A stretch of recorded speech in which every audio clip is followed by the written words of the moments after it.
Hello and welcome to the Armored Core podcast. It is the 18th of May, 2017. We are on episode 3 today, and I am Ostardva, or Phil, as you'll probably heard me. And today we have got FromCheng with us. Hello. We have got Sash Perennial, or Sash, with us. What's good, YouTube? Hello. Hello. And it's us three today. We are going to be talking all things Armored Core because it's the Armored Core podcast. We added in a "the" so you know it's legit, it's real. It's not fake news, it's real. And today we are going to be, normally we'd be doing more, but today, because we've been away for a little while, we are going to be talking about two main things. Our first topic today is going to be the design history of Armored Core. Not all of it, because we don't know all of it. Like, half of it's not on the internet anyway. But we're going to be talking about the design history of Armored Core, sort of like the actual aesthetics of what we see in the game and how it changed, some design choices made, some of the people that were hired and why we think the games ended up the way they did because of who was hired or who was on staff and what was happening at the time, that kind of stuff. And then we're going to be looking at, after that, we're going to be looking at Armored Core 5 and Verdict Day, so 5th generation Armored Core. We're going to be looking at game balance. So that is metagame balance as well as like mechanic balance, and sort of like, because the game is criticized a little bit, also it's got a really good fan base. So there's obviously issues with balancing, which players who like the game and players who both don't like it kind of argue over. So we're going to be looking at what the issues or good points that are with the game's balance in terms of mechanics and competitive play. So they're the two things we're looking at today. So if you like the sound of those things, then definitely stay tuning in. If you don't like the sound of them, listen anyway, because I need money. Help. We're asking very politely. Please. Even though I don't get paid for this, but you know, whatever. There you go. So before we get into that, because we're all people, it's good to talk about ourselves for a bit before to get into things. So we're going to go through what we've been through in like the last week. So for me, because I kind of run YouTube at home as like a hobby outside of work, I did the Armored Core 9 PS2 game. Again, another game in the series that everyone's like, oh, it's a bit lame, or like it's not very exciting because there's no story, but it's actually a really good game to stream. So it was a nice surprise yesterday when I got quite a few people on stream, good conversation going, and people going, I haven't seen this before, because Ninebreaker is quite a unique game when not everyone plays it the same way. And I've been trying to work on some Armored Core Last Raven Season 2 stuff. Actually found a font that looks really close to the original Armored Core font, so it's kind of helped making thumbnails and stuff. I have to share that font, actually, it's really nice. Possibly going to be playing some MechWarrior Online. I was looking at Hawken, but I probably won't play it. And that's pretty much been my week apart from work, is just sort of trying to get back into posting videos, because I've gone from posting once a week to once every week and a half if I'm lucky, and it's really bad. So it was nice to stream yesterday. But Sash, what have you been up to? You know, a whole lot of none of that. I got streaming capability, I got recording capability. Went and actually picked up a new laptop. Very thankful for that, because my old one was just, rotting in the grave at that point. I don't know. I suppose I should have a lot of things planned for the coming weeks, because hey, it's summer. Got time between work to just sit down and fucking make some good videos. But at the same time, I'm just can never really motivate myself to get anything done, and that's kind of a problem. Yeah. Well, it happens, but I know what you mean about having stuff laid around. Literally, I stare at my PS3 and I'm like, no, I don't want to turn it on today. No, yeah. I've just been playing too many other games recently, because the new laptop is like, yo, let me just pick up all these computer games I missed out on. Other games? How dare you? Other games? Inconceivable. Do you mean Armored Core? Actually, if you want to talk about it like that, I've been getting some buddies together who are, mix of like coding and sort of design dudes, and we're thinking about like, what does it take to make your own kind of Armored Core inspired game, and that's been a fun little topic of interest for me recently. Oh, nice. I was going to say, we haven't had anything sort of like that since Unreal Engine 4 stuff. Like, can't remember the guy's name, because all that stuff got taken down, unfortunately. Yeah. No, that's what we were doing, is we were just trying to track down where all that stuff went, what sort of assets are required. Someone did post that on the Armored Core. Someone did post it on the Armored Core Facebook group. I think someone posted the link to the engine being hosted somewhere, so I'll have to find that for you later. Oh, thank you kindly. Yeah, because I've been asking around and I couldn't really get any headway out of that. But enough about me, Cheng.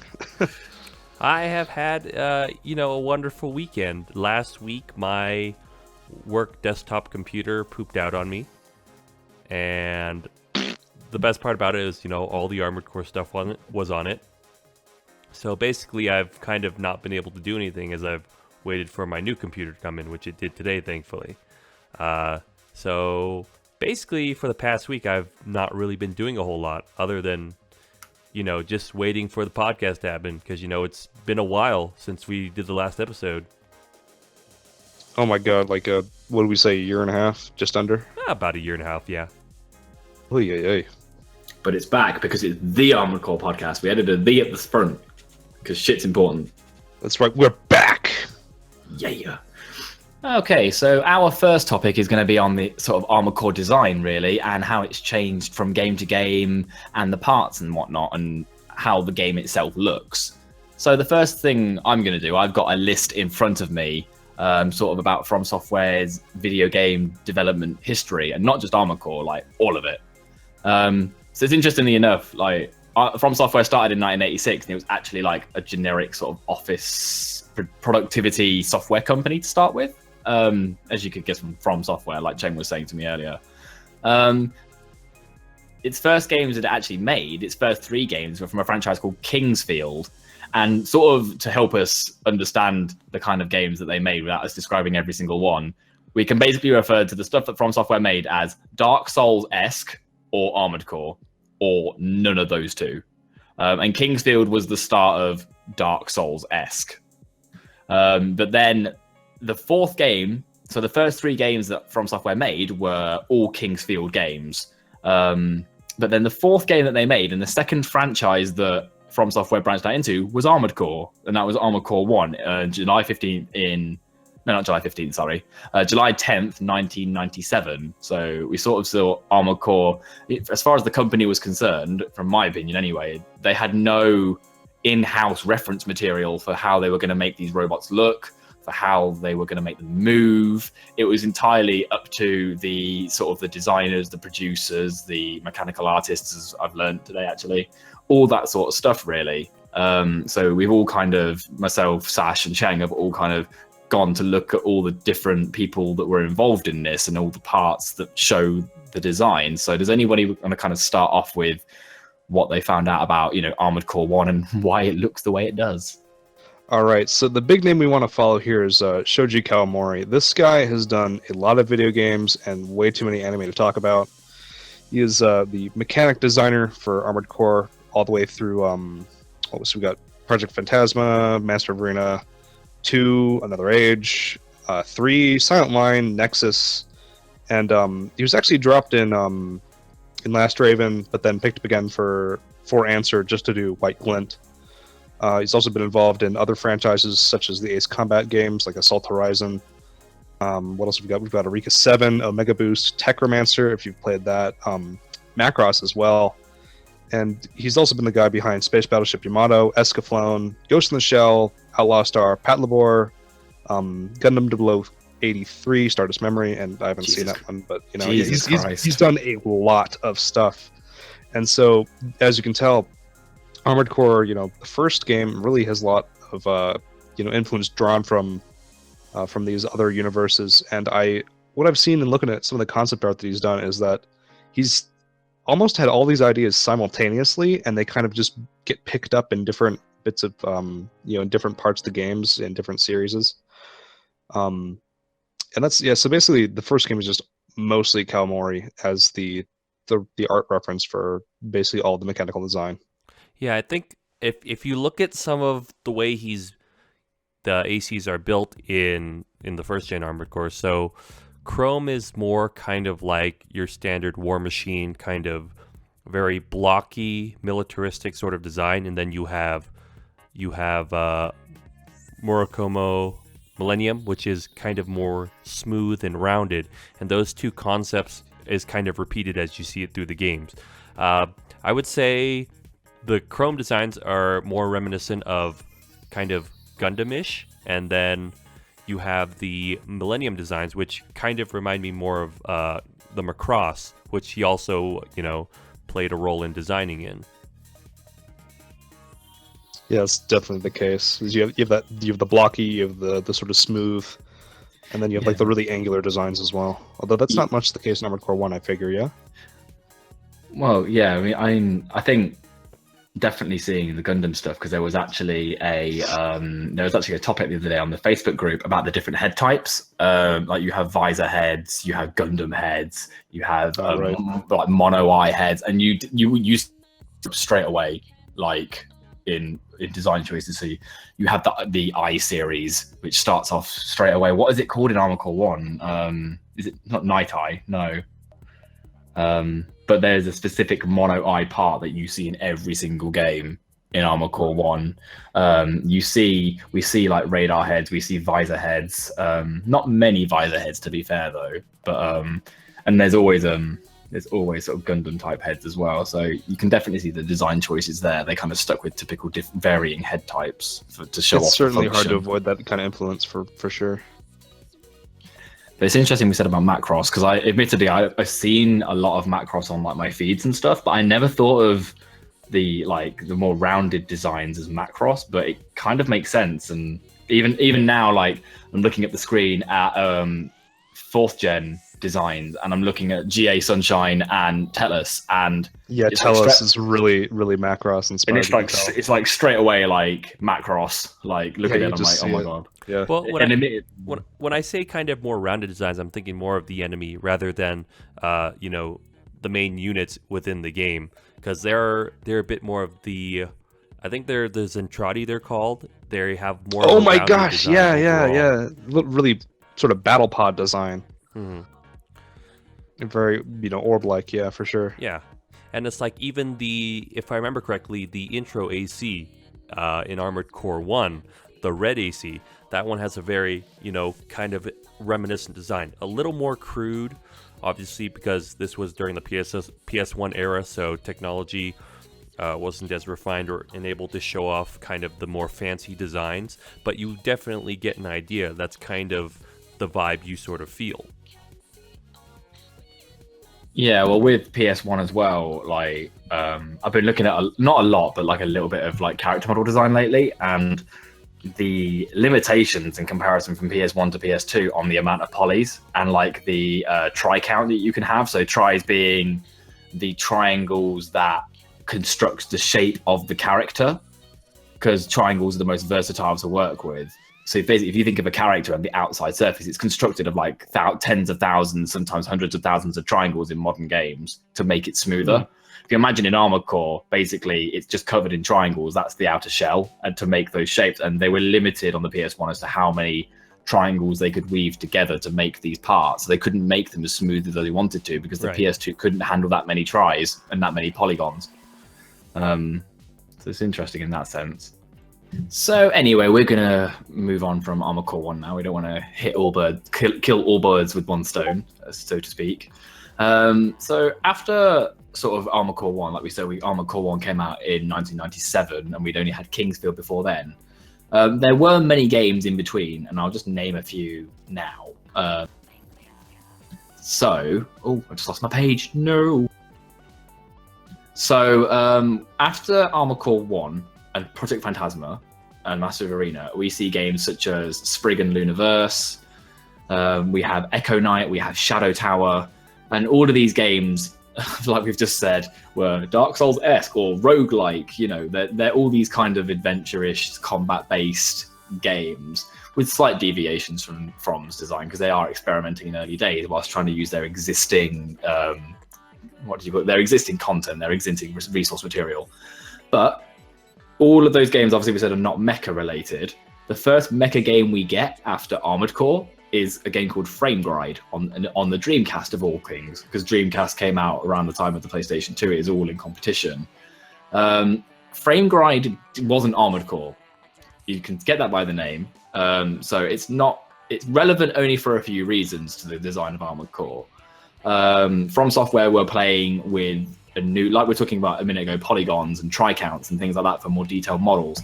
Instead of just playing with the textures, so saying I've got a flat surface with this many tries, I can't play with that anymore other than just putting new textures on it and new colors. they started now with Frame Gride to actually have like protruding parts. So like you might have your sword or your grenade cannon in Frame Gride, and there would actually be like a protruding barrel that was a separate surface made with more tries. It wasn't just a texture made to the 5D. It was actually a protruding part. So you see more of that, and we see more like we were saying about some of the parts being quite what were we saying a minute ago about the rounder parts? They were more where do they come from, guys? Help me. The rounder parts. How do you mean? Who were they? There wasn't Gundam. I'm just like, the name's gone out of my head. Macross. Those Macross designs we were seeing beforehand, they were able to play with them even more in Frame Gride. We were seeing more angular parts, more rounded angular parts, kind of more edgy. But these details are, like I was saying, of playing with surfaces and tri-counts and polys now, instead of just playing with textures on their own. We kind of get to do that in Armored Core 2. We see massive changes from Armored Core 1 to Armored Core 2, and you can just look at it. I mean, Armored Core 2 came out on the PlayStation 2, and it's kind of too far away from Frame Gride for there to be any similarities, because Frame Gride came out midway through 1999, and Armored Core 2 comes out a year later. Like, and it's a different console, so it's hard to kind of port those assets across. If anything, I would say that it's almost pretty much a different design concept, because as you can kind of see, if you've ever seen the intro cinematic as well, is that the more rounded designs are becoming a little bit more angular, and they're protruding out a bit more. So just to give an example, we have the head part of the intro Geometric AC, the ZHD MO Ygret. It's rounded, but it also is kind of stretched out a bit. So the front part is sharp with an angle on it, and also the core that it uses, the ZCL XA2, which is again stretched out, but it still retains some of those curves. And then you're also seeing some cases where builds are having more protruding points. So for example, the ZHD 2000/SV, another Geomatrix head part, it has a protruding point on top, which becomes a theme in later AC games. And then you also have the ZLB 7744 VAT reverse joint legs, which have kind of more protruding, I guess you would say, kind of skirt armor, which makes it a little bit more prominent. And that's something that develops significantly within the second generation of Armored Core. Now, did you mention the turret head? I did not mention the turret head. Would you like to mention the turret head? ZHD-AG/turret. I don't know, just sort of looking at it, it's definitely got that sort of, as we were mentioning, the little sort of side protruding things, almost like the what is it like on a battleship at the very top of the helm that has like the sort of things going on either side of it.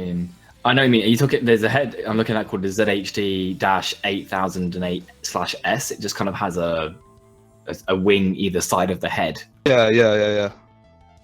So it's quite tall. Let's call those stabilizing fins. Stabilizing fins, something like that. Helps it go faster. Right. You can also see there's a little bit more detail work that's not just like a texture on there. You know, it's a much fancier mesh. Yep. Yeah, like that's all I had to say.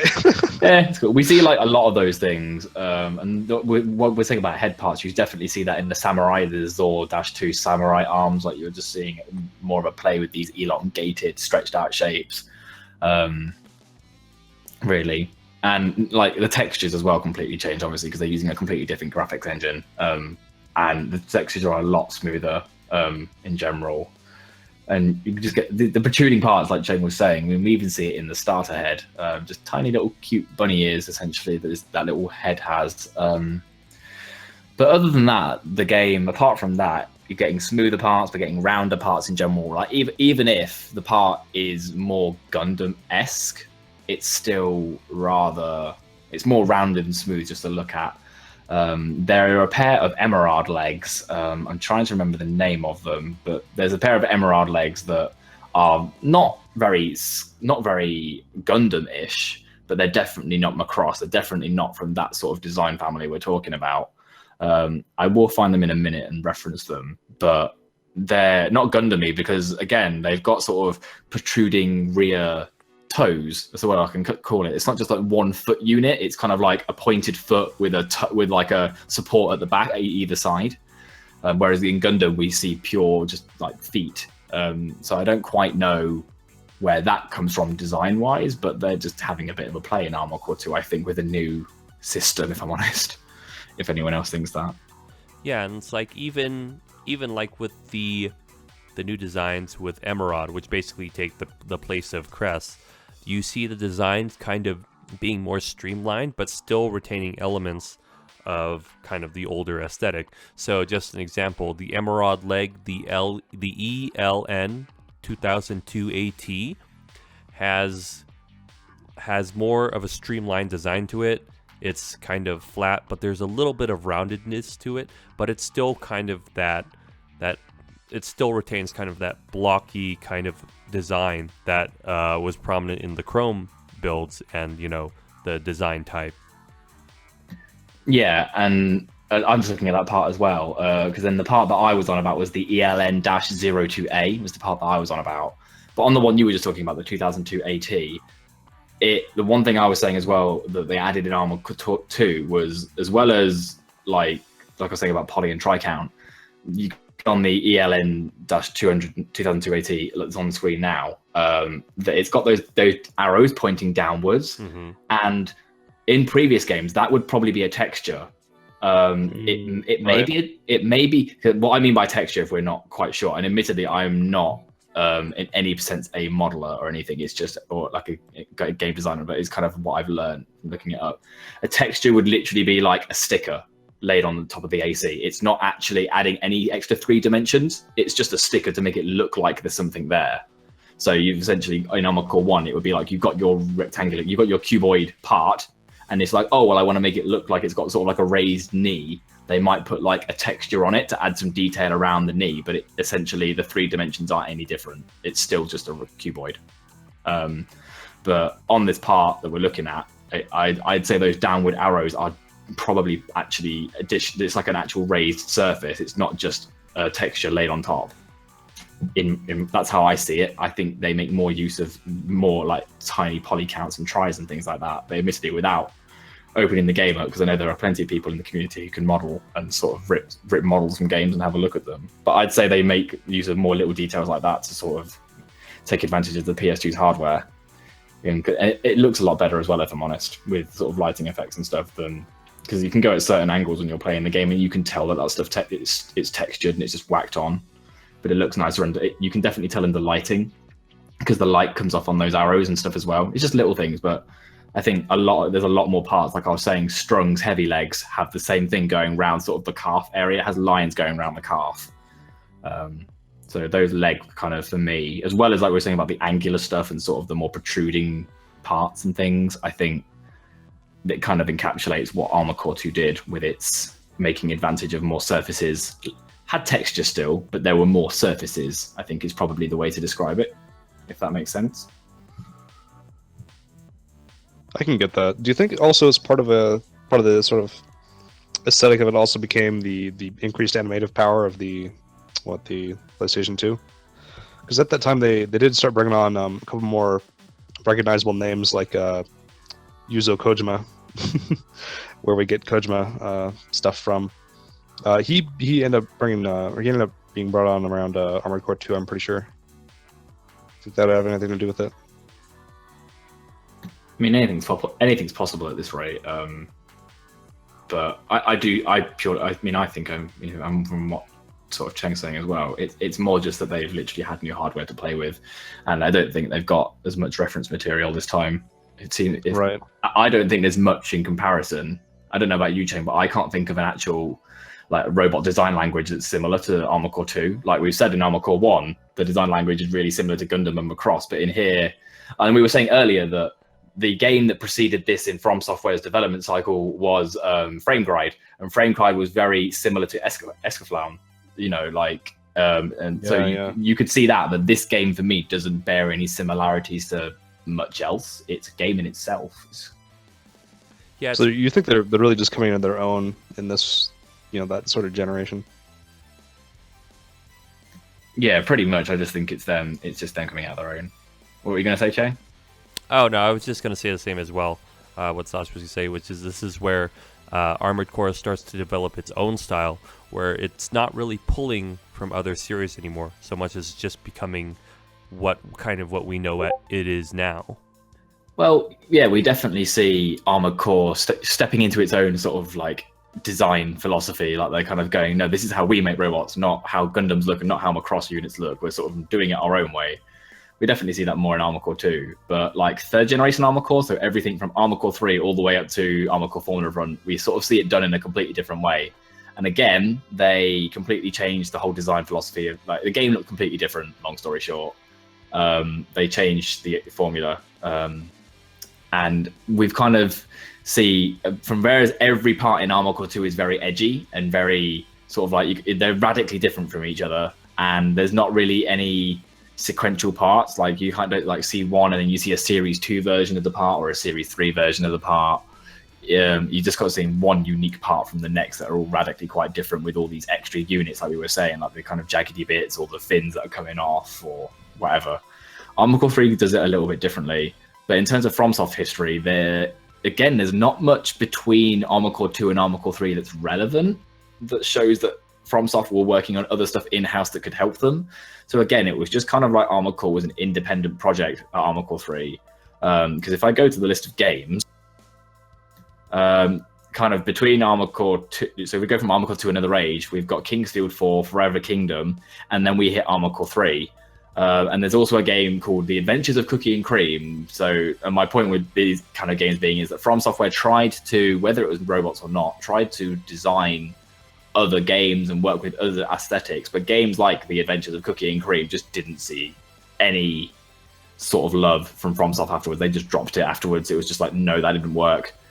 So they went back to, like I said, they went to Kingsfield 4 and they did Armored Core 2 Another Age and carried on with Armored Core 3. So they just stuck with what they knew, with what worked. But there wasn't, unlike where Armored Core 2 had frame grind, so they sort of like did frame grind, so they had some preference for working with a completely new way of modeling Armored Cores.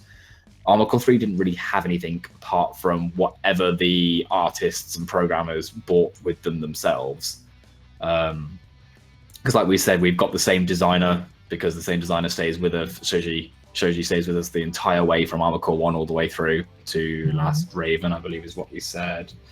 But Armored Core 3 sort of changes what I've been saying, this design language changes it a little bit, which we've been discussing. So who wants to take this one to start with? So just as one example, when we look at the head parts, we see that there seems to be a lot of focus on the mono eye design.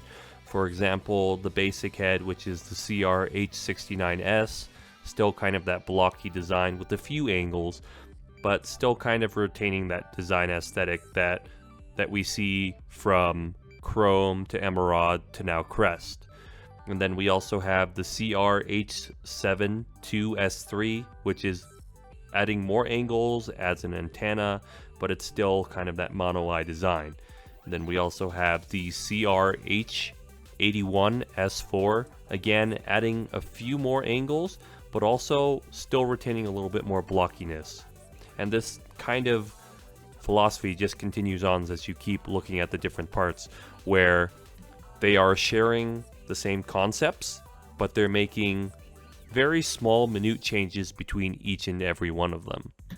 So my example would be on the leg parts, really. So Cheng was talking about sort of those heads to start with. And my example is Mirage legs, so the LH04 Dingoes and the LH07 Dingo 2s. Dingo 2 being a really popular part. But they both have a very similar design and like emphasis on the function of the part as well, which is another thing that I think impacts the design. So the Dingo series is a really low drain series, and it is actually designed on movement and mobility because it's a middleweight class leg, but it rivals lightweight class in some cases. And we see when you color the legs slightly differently, you kind of see the different portions. And they're kind of designed in the same way that they're both quite angular. They're not reverse joint legs, but they kind of bend inwards. Dingo is very rounded in some places. And it sort of has, I think like you were saying earlier, Cheng, it's kind of got stuff on its hips. Like you were saying earlier, skirt armor, but this is kind of, it's not a skirt armor, but it's more... It's like added boosters. Yeah, it looks like boosters, but it's more for balancing, I'd guess. I'd say it's more like stabilizers. But it's kind of got You see that a lot in the 4th gen too, I think. Yeah, they look like 4th gen stabilizers, but you're starting to, you're getting that extra stuff on the edge to sort of say, hey, it's about speed, or it's about balance, or look, it's about mobility. And again, it has the visible booster funnels on the back of the, on the back of the knees. And then when you go to Dingo 2, you see the same things. You see stabilizers on the hips, although they've kind of changed a bit more, so they're more like handles rather than sort of poles. You see more stabilizers on the knees. You see not just booster grip, not just booster tips, but you see like what look like vents or heat grills. You see more edgy, I'd say more edgy feet as well. It's not like, because before they were kind of almost like feet, and now we've got these sort of spiking reversed toes. And again, but it's all similar stuff like we were saying about the hips. We were saying about the stabilizers. We were saying about the sort of inward curving design of the Dingo and Dingo 2 legs. And the same with my second rather quick example instead is the starter names, the LH69Ss, and then the second one in the series. So if I just put the 69S on there, and then the next one in that series is the LH8052s, which again take the same color scheme. When you sort of color it a certain way, you can see the colors are the same. And then the next one is the LH9253, and that looks even more similar, but you can just see how the legs change generation to generation, but they look similar. And if we were to show you the stats and stuff, you'd see the stats are the same. They just improve every time, so it's kind of the same focus, really. Right. It's like while they're progressing through each generation, they are looking at the previous sort of reference material provided by the previous games, but they're also doing new stuff with it. Yeah, and they're also looking within the same game. So they go, well, if you imagine, they probably didn't do this, but imagine whilst they were programming, they were like, hey, we've made the Dingo leg, and that game was in Armored Core 3. Now we're in Armored Core Nexus. We want to make a new version of the Dingo leg. It wasn't just, let's make a new leg part that's faster than Dingo. It's like, let's make a new version of the Dingo leg. They're actually considering a previous part. They're kind of giving each part its own identity, like within a series of parts.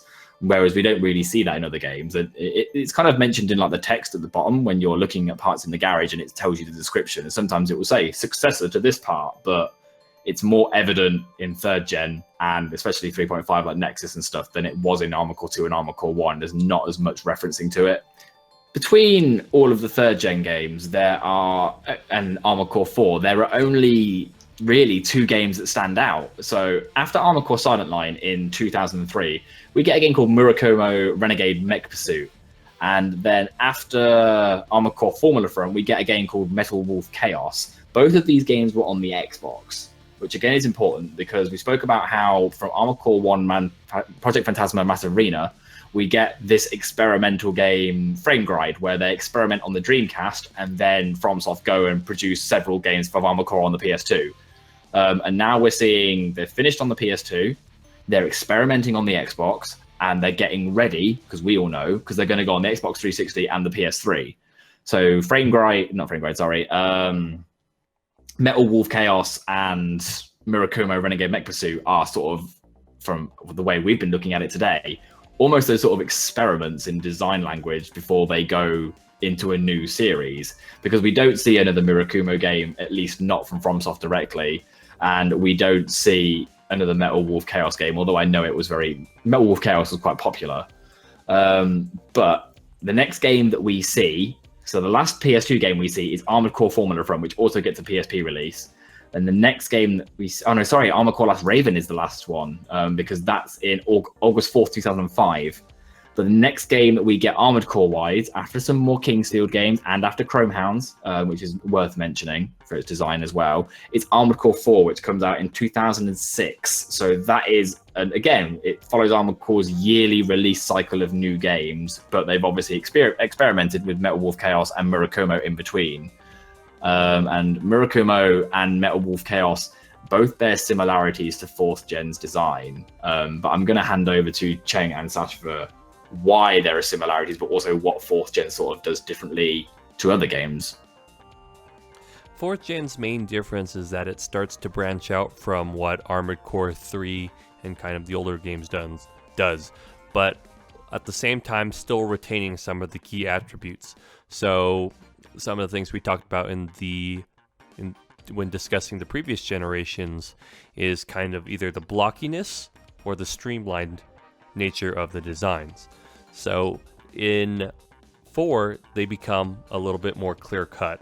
So for instance, with organizations or companies such as GA, they produce parts which are pretty much, the robots are just giant blocks. The heads, Strictly the blocks, yeah. Yeah, they're pretty much strictly blocks. Every single part of the body basically looks like, a giant Lego. And then you have companies such as Ekbal, which produce very organic, streamlined designs, almost insect-like, which is what I've heard described a few times.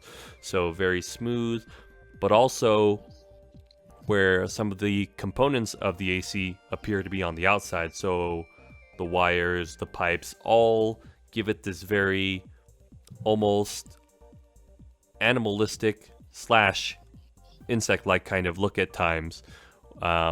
And then you also have a lot of companies which are kind of in between, such as Ostardva or even companies. Spina, Rosenthal. Yep.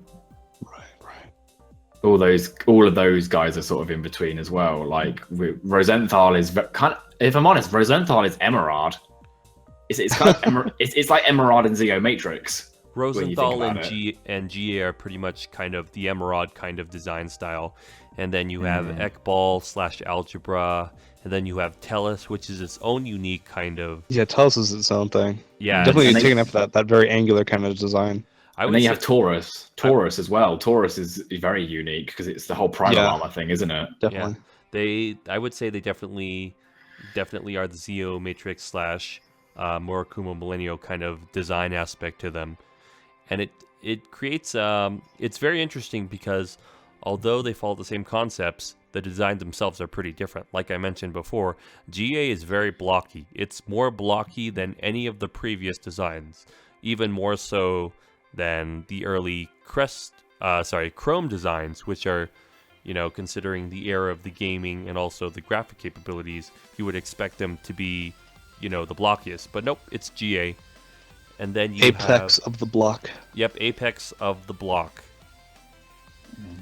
And then you have Rosenthal, which is, I would say, more along the lines of Emerald, where it's still generally very blocky, but they also have some kind of smoothness or some curves to their design, such as the Hogire. And then the Rosenthal, which appears in For Answer, is kind of that more blockiest design, but again in a different aspect. Yeah, it's like Go ahead. Hogear is kind of long spikes, like the Hogear head, for example, and the Hogear legs have long protruding horns and long protruding spikes. In For Answer, like you were saying, Rosenthal in For Answer Lancel is more condensed, smaller spikes, less points, but there's still protruding antennas, protruding stabilizers, more protruding parts of that are showing, look, it's functional. Look, we've refined the function because it's not pointy and it's not edgy, but it's kind of still their thing to show they've got protruding functional parts coming off of these things. See. If you want to get really into the sort of protruding aspect of it, you got to definitely talk about Ray Leonard, right? Yep. Like, there's no escaping that. Like, basically, it looks kind of like a race car. I know that it sort of borrows from some of the designs in Armored Core 2, like the cover AC. It's somewhat similar there. I'm not sure who carried that over. I'm pretty sure that's Yuzo Kojima, because he was there for Armored Core 2 at the very beginning, and then he actually ended up being the lead graphic designer for Armored Core 4. And I think that's probably where some of those aspects pick up in the sort of the Laia model. Although following that, I want to say we also start seeing Makoto Sato, who's actually done some Gundam stuff as well, been with the series since Armored Core 2 Another Age. Really did a lot of work on sort of Last Raven as the lead graphic designer, but I think he kind of falls off in importance around Armored Core 4, but they do pick him back up, just like who's the other guy? Our friend Kawamori. He gets picked up again for Armored Core For Answer, but definitely the 4th gen part scheming of just how everything is put together is definitely, it's got its own style to it. I've heard people call it surreal, in that it's what I think you can't really trace it back to anything in any of the other games. I mean, especially you look at like the Bernard and Felix Foundation mechs, like that's its own thing that definitely doesn't show up in any other games in the series. Yeah, and I don't know. Kind of weird, like, yeah, it's kind of like, I don't know. Go ahead. FromCheng, you go. I would say that having the designs be created where they're their own particular model is kind of relates to that. So unlike in other gens, certain parts are created specifically for that purpose. So for instance, Right, they're all part of a set, you know. Yeah, they're all emphasizing that company's design philosophy or something, and they go with the weapons as well. And there's a lot less mix and match you can really accomplish. Like, it just looks off if you change any of the mechs up. Yeah, that's a big thing that the aesthetic in 4th gen presents, because when you start mixing parts with different companies, you can get some really, really weird results. Like the Uldra, if you put the Uldra legs with pretty much anything else, it doesn't go together. Yeah, it just looks so weird. Yeah, it's the Espina, the Sombrero core with anything just looks stupid. Pretty much any of the Sombrero parts look weird on anything, with the exception of maybe the head, if you're lucky. Yeah, I'd say maybe Lahar. The legs look okay. It can work with the hair. Yeah, the legs are all right. The arms are too cute, though. They're just stubby little things. Yeah. They have no joints. They don't. But that sort of demonstrates the really like bare bones kind of approach for make the thing as light as possible. And like we were saying, the fact that the ACs in 4 Answer and 4 are like a part of a set, it sort of follows that it follows on from what we said about Armor Core 3. Certain series of parts were a part of a set. You know, the Dingo set, the Eye set, and like Mirage had its own stuff. But yeah, we're seeing that they're following a set design, whereas like we said in Armor Core 1 and Armor Core 2, there wasn't really any sort of family sets of parts, really. Or at least it wasn't really that evident. But now we've kind of gone from a couple of parts belonging together to like a whole AC being made as one. Like, instead of just parts, not just legs, now it's a whole AC that meshes together and has its kind of like, look, we've improved on the last one. Because like GA goes from its first AC to its second AC, and it's like, okay, the new Sunshine. Mm-hmm. Yeah, it's like it was kind of blocky here and it was really big, and now it's blocky with a couple of vents, and it's bigger and bigger blocks, and it's even heavier. It's like, okay, well, thanks for that. And like I said about Hogear and Lancel, it kind of compressed, they kind of toned down on the edginess and the protruding horns and things like that. Just fair enough. Right, the sort of both the companies and the artists kind of improving on their designs. Yeah, and then sort of if we're kind of saying what we wanted to say on that, I guess, and if anyone has anything to say, just go on. But one thing I was going to say, especially between all these different ACs we see a really vast change in weaponry, which we kind of see in 3rd gen. And we did see it in 2nd gen, but it's really prominent in 3rd and 4th gen, in the, like, if you look at the GA AC that we've been sort of looking at in the chat, the minigun is blatantly a minigun, and that bazooka is blatantly a bazooka. Why? Because you can see the physical features. You see it, you can tell, yeah. Yeah, like you can see the barrels, you can see the mags. Like I was saying in Armor Core Last Raven, the mold rifle or Nexus, the mold rifle has a magazine on the top. And you kind of sit there going, hey, that's in the wrong place, but I know it's a magazine because I play these kinds of games. Yeah. And then Armor Core 2 onwards, but Tellus, for me, Tellus is in Armor Core 4, Tellus goes, hey, look, energy weapons, they're round. Like, yeah, they are around. Yeah, it sort of sets like a stereotype or an archetype for like, these are what this kind of weapon looks like, and you can see that follows through in For Answer as well. I mean, except for they sort of refine it a little bit, they make it more futuristic, perhaps. Like you have the 2nd gen whatever Tellus concept as the what is it? The Laytona is just radically different at the same time, but it still keeps up that kind of slightly rounded design aesthetic. It's why you don't need scan mode in 4th gen, because you can just look at the shape. It's like, hey, there's a ball coming towards me. That's energy defensive. I'll use my shell weapons. Or look, it's a flying Lego brick. I'll just bring out Antares and we're done. Like, flying Lego brick, yeah. It's just a flying Lego brick, you know. But you definitely see weapons that belong to certain sets as well. Like the Dragon Slayer laser blade belongs to Alia. That's like there's no But it's debate about it. definitely. It's got that sort of like the black sheen, the spikes and whatnot.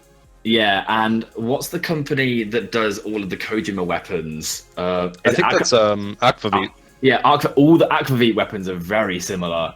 They're like they're almost like railguns. They're kind of alien, I would say. Yeah, they are. They have a lot of protruding sort of pylons on the weapons. Yeah, pylons for sure. Yeah, and a lot of the guns like energy stores or something. Yeah, and the rifles, all of the weapons are like rail cannons, but they're not like the barrels or sort of the fins where the rail shoots out aren't close together. It's very wide rail cannons. And then the one thing that freaks me out about 4th gen with the weapon design that they change is that the laser rifles don't, apart from Canopus, that they don't tend to have visible actual muzzles. Like Antares, tell me where the muzzle is. It's just like right. It's kind of like some little like shellfish or mollusk kind of thing. It's like you just kind of decapitated a dolphin. Decapitated a dolphin. Yeah, damn right. It's just made up of dolphins and sharks, pretty much. But that goes back to what Cheng was saying in it's kind of a tenuous link, really. But there are aspects of it that's more animalistic and raw. And Tellus is quite an animal, like we said, it's kind of like dolphin and sharky. And then again, you've seen that more angular design in Alia. But it's kind of we're going around in circles a bit now in 4th gen, but we're basically saying that mechs belong to a set now. Like you have the Alia set, you have the Hogear set, and they're very distinctive. And when you see a new generation within 4th gen, you don't see like a new part with a different name. You see a new part from the same company, and it says it is a successor to. So Lancel is a successor to Hogear, and you can definitely see it. It moves on from that philosophy which we spoke about in 3rd gen, and it's kind of the same with the weapons, which kind of will take us into what 5th gen does. Although 5th gen is radically different. 5th gen is really funky when it comes to that, for sure. But 5th gen does carry on some of these design tropes of it's in a series. It definitely does, actually. But I think it goes more back to Armored Core. It goes back to 3rd gen more than 4th gen. Parts no longer, they do belong as a set, but not as strongly as a set. Like you wouldn't just say make an entire ACAP CE parts and go, yeah, that doesn't work with anything else, because they do blend. Whereas we go back to seeing the Model 1, the Model 2, the Model 3. Yes, completely. You know, so we will get into that now, really, I think. But aside from that, the final thing we're going to talk about in terms of design is the final generation that we've had so far in Armored Core, which is 5th generation. So that includes Armored Core 5 and Armored Core Verdict Day. The only things to note in sort of the timeline for From Software is that the two mech games rather that precede Armored Core in 5th generation is Mobile Suit, which is a game one of the Mobile Suit games that From Software did, and Steel Battalion. And like we've said before many times now about how there are Gundam traits and how about this design and stuff, it will obviously be seen, but it's more just at this point that it's a trope of sort of mech design. You can see mobile suits and Gundams anywhere, you know, so you could say that about any of the games. But luckily we have, as much as I've played 5th gen a little bit, FromCheng and Sash have played it a butt ton more than me, so I'm going to let those two talk a bit more about sort of what happened design-wise with 5th gen and what changed, because it's another rapid departure again from what we see. So with 5th gen, we see that a lot of concepts are still transferring over from 4th gen. So, for instance, we have certain parts which look essentially the same as with the previous gen. For one example being the HDR EO6, also known as the Galahad head, which basically looks like it was ripped straight from Armored Core 4 Answer with the new Sunshine heads. So we're seeing a lot of design elements being brought over, but at the same time, we're seeing a lot of different changes. So for instance, there's a ton of innovation going on for sure. Oh, definitely. Like for instance, if you look at the TE cores and the way they're designed, I would say the closest thing you could describe them as is being similar design-wise to the Gaia core in Armored Core Nexus, which is what Evangel uses in Nexus. But overall, they're rather unique in that they don't really match any other of the previous core designs. They've got... Yeah, it seems like they build off of like maybe the Tellus and, as you say, the Gaia core, but then they just sort of take off. Like you have these fins and like turbines and stuff showing up, and it's nothing like anything else in the series. Like for instance, the first half of the cores, they have almost these two pods on the top, and then one pod in the middle, which kind of protrude outward, which is a pretty interesting design because it's not fully streamlined, but at the same time, it's not really any of like the blocky designs either. And then you have parts like the KE cores, which are not really truly blocky, with the exception of like a few parts like the CB209, like the Jotun and stuff. The Jotun, but everything else is still, it's incorporating more angles and more curves into them. Definitely, I'd say with KE cores, it's like they have like the basic frame of the KE core, like the sort of wireframe, almost like stripped down. It's all a matter of either stripping armor off of that, adding plates to it, giving it like some like radio antenna, or like tacking the car door onto it in case of our favorite core.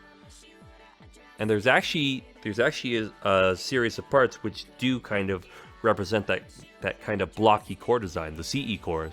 Like the first half of them. Oh, for sure. Yeah. Yeah, they're still pretty angular, but they still look pretty pretty blocky in terms of their overall design. And then when you get to legs, that's where it starts to diverge a lot.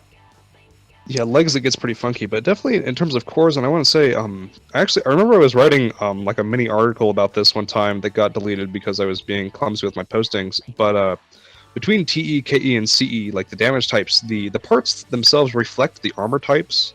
It's best seen with CE cores, where like, if you're trying to think of like what does it take to armor something against chemical, high explosive anti-tank rounds, you need to have these kind of little ceramic plate bits that's some kind of supplemental armor. I don't remember what it's called, but it breaks up the explosion before it can really get into the penetrating the internal parts. Yep.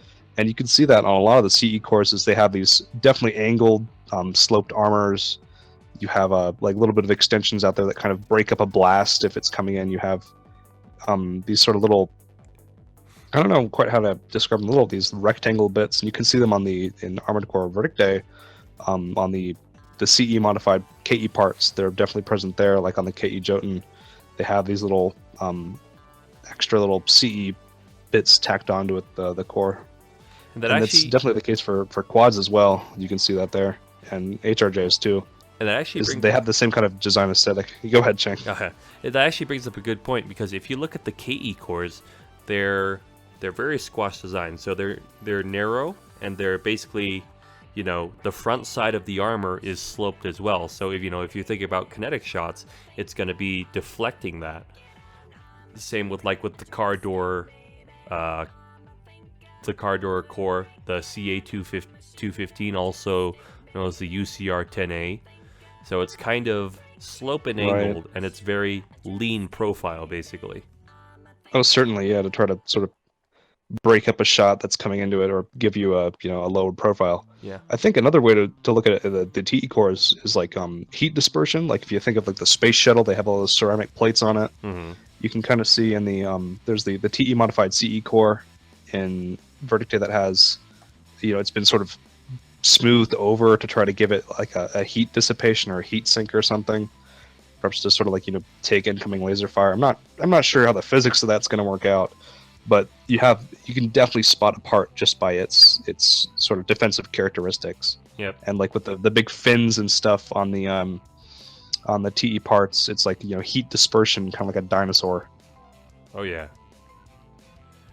And then when you start looking at the legs, that's where things start to really change up, because with basically how leg designs work in 5 and Verdict Day is that many designs have shields on their legs, so they have an asymmetrical kind of appearance on them, and that differentiates them a lot from previous generations.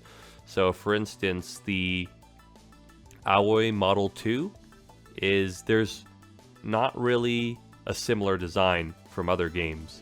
Or they're definitely all unique. Yep. Or even, I thought you were going to say Tolan there for a second. Even with the LRJ legs, such as the LER UB29, which is a fairly bare bone design, but also being relatively blocky in comparison with the other legs. There's just a lot of different legs which don't really have a matching aesthetic with previous designs. Most of them are oriented more to looking more realistic, which is why you see more armor plating, those kind of chemical blocks that Sash was talking about earlier, where they look more realistic, as if it would be an actual battle weapon. And Right. if you think about it, that's kind of the point that Armored Core 5 was trying to drive home with its intro cinematic, since it's basically looks like an actual war field. I think that's definitely the case, and you can kind of see how the parts all blend together in their different defensive categories. Is that you can go off of, like, I guess, the looks of it. Like if you make it all CEAC, it's gonna look like it's meant to resist that kind of weapon type. Yep. And the other thing that 5th Gen does interestingly in terms of design is I would say it really borrows from that sort of 3rd Gen appeal and the 4th Gen too, where they have different iterations of the parts within the same game, really. And that especially you have like the basic KE core, the basic CE core, the basic TE core, different arms and whatnot, and they have the simple version, and they add more stuff to it. Like look at CE arms, you have different reinforcements added. You have this sort of wire mesh screen to sort of block incoming rounds. You have just stacking those little CE supplemental armor bits on there. KE especially, they're just blocking on additional armor panels or plates and whatnot. Or like they all fit together. Yeah, like another example too of kind of that adding on piece is the Utsu semi arms. Definitely. Yeah, they're basically a super lightweight arm, but as you go through the different models, it starts to add little bits to it. One of them adds basically more external armor to it, and the other one is more oriented towards speeds. There's just a lot of different little variations that you can tell, not only from the stats, but also just looking at the part itself and what's changed from different models. Oh, definitely. Like you have the more armored version, you have like parts stripped away. Like you can see with the Sphere and Narva arms, I don't remember what they are. It's 118 CE something. They have the modified versions with their they've stripped down the external armor to just get the internal performance and reduce weight and drain and whatnot. And you can tell that like that's the intent of the part, that's the intent of the art design there. And I think that also filters over into legs too, although it's it's less the case in some specific legs. But like with the Sawarabi, you have the modified version really stripped down a lot of the armor on it. They've added boosters to it, I think, and then of course, go ahead. I would say you could more clearly see it in the weapons because they're designed to be. There's a more different iterations, of course. Yeah. So just to give an example, like you look at the battle rifles specifically. Yeah, the battle rifles. You got the Cirrus and the Lotus. The Lotus has like it's obviously a 2nd Gen Cirrus. Yeah, or more like a more clear example, like the Podenka and Strakoza. Yeah, Strakoza, the longer barrel, the more defined profile. Yep. The laser rifles too. I think TE weapons in this really get into their own aesthetic. It's I'd say almost it's like borrowing off of some of the Aspina designs, or not Aspina, Aquavit designs, where you have like these kind of like coolant tanks or something where they store the energy or plasma or whatever they're firing. You have like some kind of weird condensers on PMGs, or on pulse guns specifically. You have like the Napa series or the Neodoris, where they have like that little container on the back of it too, and it's present in laser rifles, at least the non-Kurosawa ones, where you can see they have not the Altair or Eltane. Shoot, what are the name of those ones? The ULRs, the ULR series. Yep. Yeah. Oh, the Elco, for example, it's got like that. It just looks like that. That's a laser. And the same thing with laser blades, is they have like that sort of defined more defined emitter area, and then they've sort of added like a blade housing and more casing and like a sort of amplification to it. They get heavier and heavier or whatever. So it's more like, and I think it's kind of like a crude industrial kind of look to it. Definitely, and then they're making improvements on each of their iterations. Like you can see in the railgun, like you have the railcan, like the 1st Gen version and then the 2nd Gen version. it's got like some kind of shielding or dissipating an additional like charge capacitator or whatever. More wires linking out of it. Like they're really trying to not necessarily bulk up and strip down, but just improve upon the designs and try to, like, it feels like as you're playing the game and unlocking parts, there's more R&D going on for each of these. Yep, definitely. Although when it gets to Verdict Day, you see that there's like an aesthetic shift in terms of the new parts that are added. Like the HF227, our favorite head, Lord and Savior KE head, best KE head for life, really harkens back to, I want to say, like 2nd gen and 3rd gen Armored Core, where it looks almost like I don't know the name of the part specifically. It's the head that Cascade range uses. The intro you see on Last Raven. That's what it is, yeah. And then as well as the I want to say the CE core, the Temikazurun or Temikazurun. I don't remember the name of it specifically, but Temikazura, maybe that's what it is. Yep. Like that looks nothing like anything else in the CE category. Like they just plunked in something else completely. Almost kind of borrows from some of the 4th gen, maybe Hogar looking cores or GA looking cores as well. And then with the quad legs, holy shit, this is the greatest variance of like fucking quad leg design I think we've had. Yeah, definitely, especially with the differences between the lighter and the heavier legs. Yeah, huge variety there. Yeah, if and anything, then even just in the midweight category, like instead of some of the older games where you have like maybe 1 or 2 lines or series of legs, in 5th gen you have a different series, almost every other part. Yep. That are then built on, iterated upon. And I mean, while a lot of these parts are indeed kind of useless competitively, like you have the Bargazin is like the basic heavyweight biped leg, and then the AOI Model 2, the variant of that has the stripped down armor, more mobility. You have even across categories, you have the oh my god, the Eulogy 10s. I don't remember what they're called. There's a lightweight leg that has the same aesthetic as the Denali and Rainier legs in the midweight category, and that's iterated upon as well. Like the sort of like leg shield, removed on the lightweight. Or no, I think it's still there. It's like the very first one in the category too. Yeah, it's just super small. Yeah. And that's the thing, is like you can tell, like, I don't think there's a specific company behind creating each of them, but they're like parts in a series that are derivatives of one another. Yeah, I think that's the biggest takeaway that we get from 4th gen is parts now start coming in these series where you can visibly see kind of differences between them. Whether something's more heavily armored, whether it's meant for speed or for like a specific purpose. It's kind of more obvious in that sense. That's certainly the case. And I think it's also really exemplified in the heads in each category. Like the first 3 heads, you have like the basic one, the armored basic one, and then the Intel basic one or whatever. Man, I wish we could get like a side-by-side of those real quick. That'd be really useful for illustrating that point.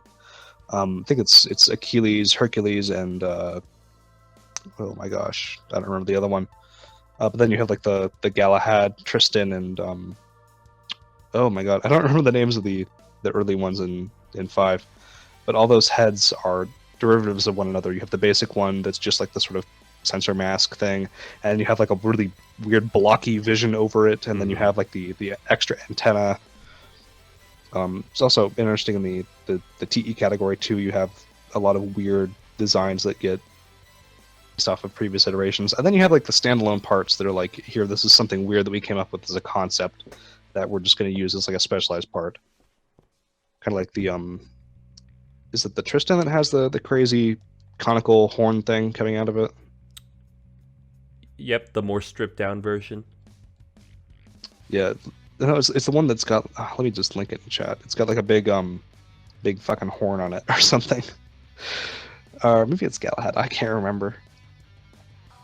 But yeah, they've got different versions of different parts, and they all sort of link together in the same aesthetic. And you can kind of mix and match. And I know a lot of people say that you don't really build for looks, but at least in 5, you can tell that there are specific sets of parts that are like cross-categorical, if I could say that.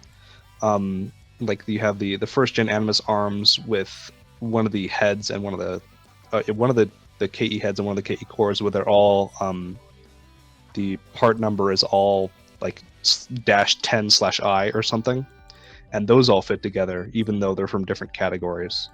So they have maybe parts of these were developed in sets as, their own distinct flavor, but they all have that different, interchangeability to them. Yep. So moving on from that, we've kind of really gone comprehensively into depth as sort of the design of Armored Core and how it's changed and why, or what we think. A lot of what we think, because that's like really important, because that's why you're here, because we're amazing. Obviously. You want to hear the voice. It's my smooth, buttery British voice. Oh no. But moving on from that, we spent quite a considerable amount of time. And I think people can get the idea of what we're trying to say, basically from the TLDR of it being, we started out with very individual parts were very different from part to part, and we've moved into series of parts and entire collections of parts that are related to each other in terms of their design and their use, as well as changes in technology and changes in From Software's like development of games and what other games they've made and the consoles they moved to. And it all ties quite nicely together, as like we've just said. But we're going to give some love now before we finish the podcast in our second and last topic today. We're going to look at 5th Gen. We're going to look at Verdict Day mainly, but we need to start looking at V to kind of start with the topic. And we're going to look at the balance of the game in terms of the mechanics and what mechanics work, what didn't, what got patched, what didn't, what weapons needed patching, what builds were prominent, that kind of stuff, just to see how this game started out, Verdict Day, and where it is now, where it should be, if there was ever it's gonna get more patches, which it probably isn't, but we can pray and dream. We can hope. We can hope that the Tolima gods listen to us. Right. And thou art in heaven. Hallowed be thy legs, thy wisdom is the Tolima prayer. But yeah, sounds like you're handed over to Cheng then. So yeah, let's start out with the end of Armored Core 5, like it transitioning into Verdict Day. What were we dealing with in terms of game balance there? So at the end of Armored Core 5 with patch 1.05, the game was overall pretty well balanced. You had a wide variety of builds that could be used. You had heavyweights, which could be used for different things. They could be used for basically DPS, kind of tanking. You could have them be support.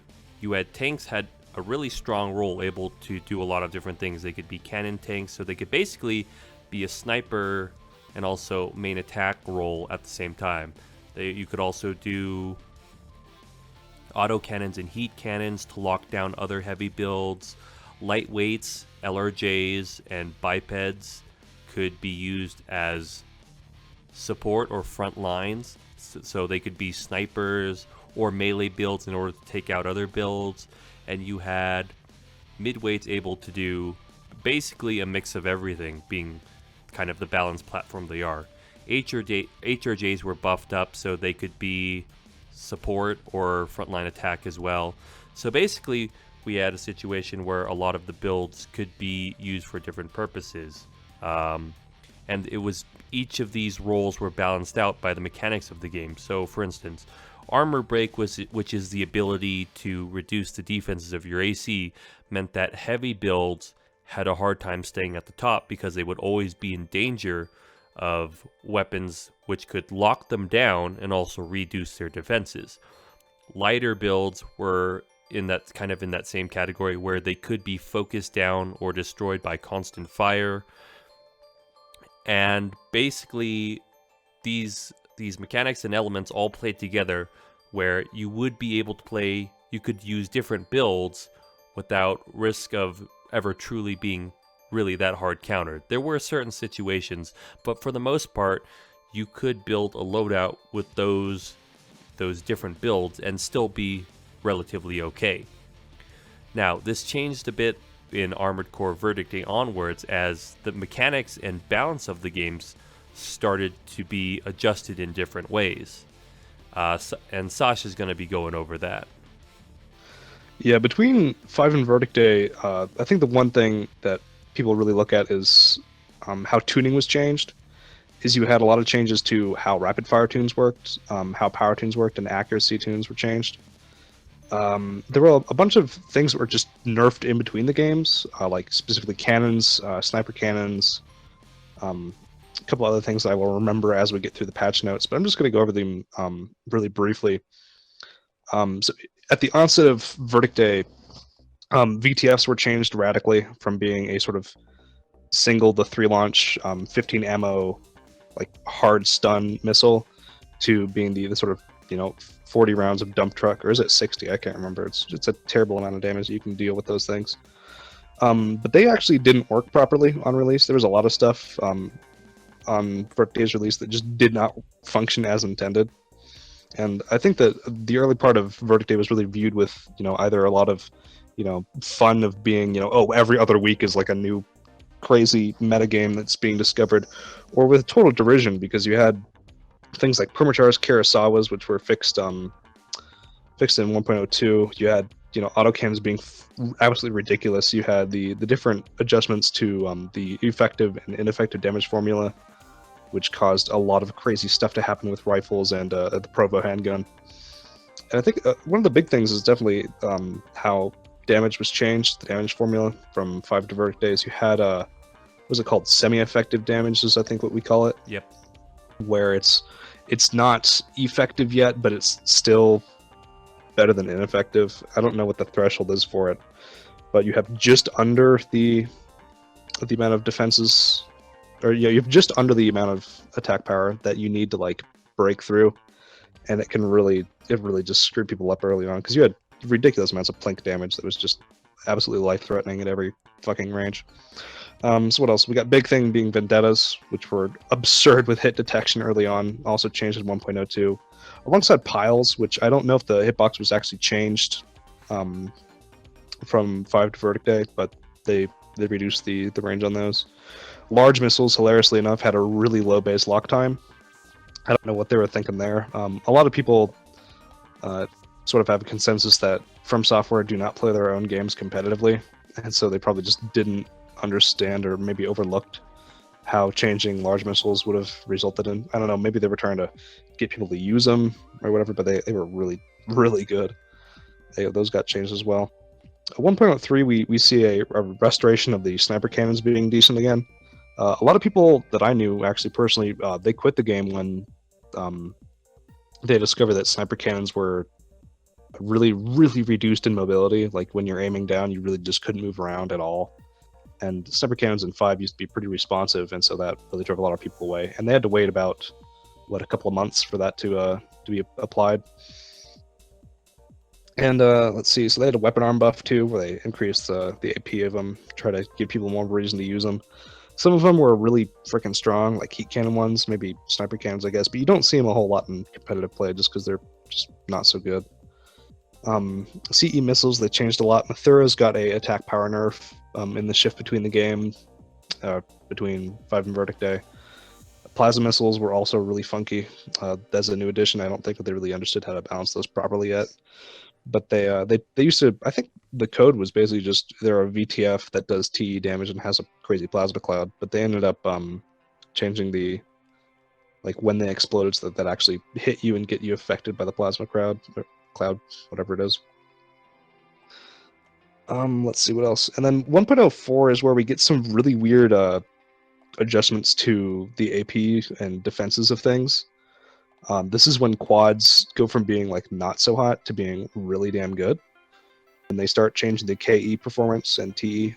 I think it's HRJs and quads and such. Rifles, they also start changing these from, I think this is the onset of like ridiculous fire rates, where they really just change the firing speed of everything to having really ridiculous attack force, crazy reload, and just some other weird stuff like battle rifles especially. That's when we see Strakosa's jump to being 2,700 damage and such. Let's see. We get down to 1.05. This is where the legs get the most serious adjustments, where we see a lot of biped legs, like Lilith and the AOIs. They cut their AP by anywhere from 900 to 1,000 and maybe 14 or 1,400 or something. It's a minor nerf, but they really messed up the AP values on some of those. Reverse joints, well, those are always a touchy spot because ever since 5, right, they really just didn't know their place outside of being the original sort of GAT kings. But the changes to KE defense and quads really define the meta from then on, because you could have a quad that would just buff basically every relevant DPS weapon except for Stracoses, which they would still have enough CE to really resist. And then this is the part where they also tune back the rifles from being really ridiculous and sort of reducing the firing rate, sort of slowing down the game more. You see a lot less, really ridiculously fast time to kills. They also changed boosters and generators at this point, which is really crazy, where they just reduce the consumption of everything. So while they reduce the time to kill by sort of nerfing the weapons a little bit, they make every build substantially faster just by flat reducing EN consumption.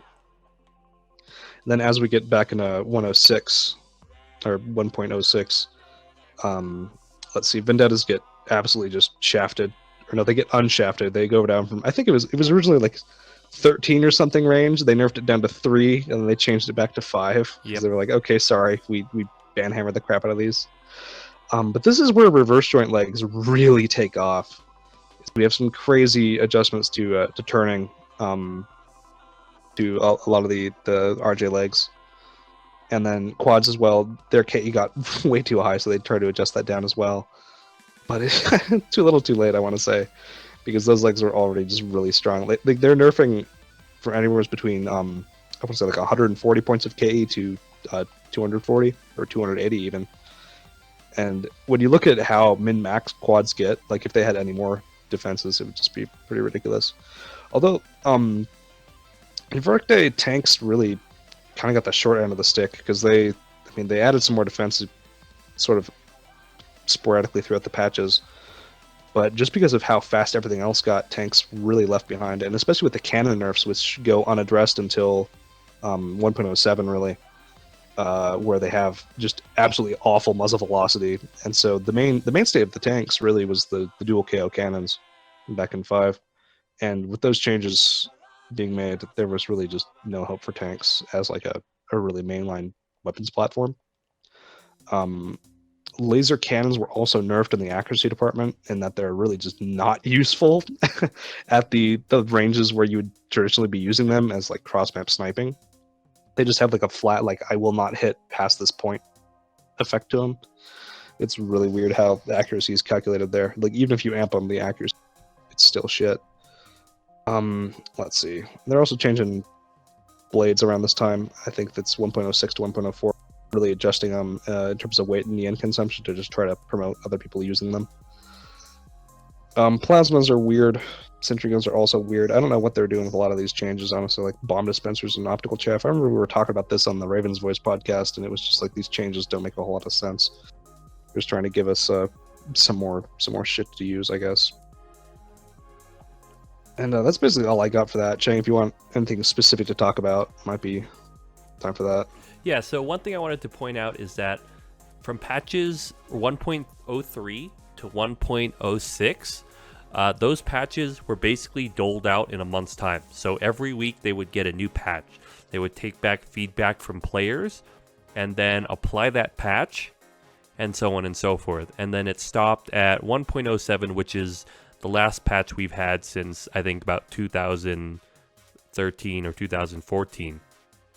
One of the key things to note about what these patches did is that they buffed up quads, they made melee significantly easier, and they made energy a lot more available. So boosters, and they nerfed tanks more. And they tanks have been nerfed basically to the floor. They don't have enough defenses, they don't have enough speed, and they don't have enough stamina in order to take on other builds anymore. Like, the general metagame for Armored Core Verdict Day has shifted a lot to a more defensive playstyle, where you try to either wait out or beat out your opponent by surviving longer. Yeah, you really want it's sort of around like you go in, you gank the shit out of the first person you see, and then like just sort of mop up, or you just wait and you wait and you poke and you wait and you just Yeah, and I just playing JP just sometimes frustrates me. It's like it's just the gameplay is so sporadic. It's either we are going in now immediately as soon as the match starts, like all hell breaks loose, and you get a really crazy game where you just can't react to anything, or you are just sitting there for the first 2 minutes looking at each other and nobody does anything. yeah, and I mean, like one of the most popular builds in the game is the light quad, where it has relatively balanced defenses, where it makes it very difficult to kill it quickly. Yeah, And even if it's got low TE, it still has so much AP that I don't think there's a generator in the game that can support like a PMG or something just killing one outright.